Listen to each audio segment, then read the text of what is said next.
botol lah, satu kotak tu kan. Lepas tu kencing manis dah mulai normal.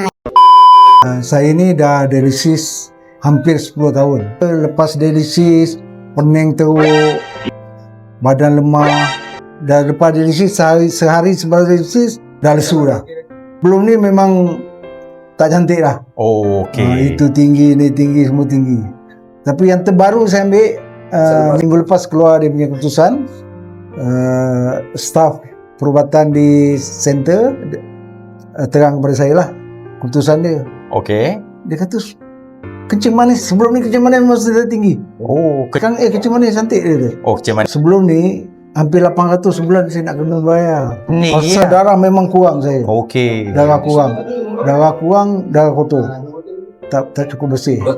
Kencing ada sikit. Oh, okey. Boleh nampak lah titisan tu nampak. Sebelum ni tak ada.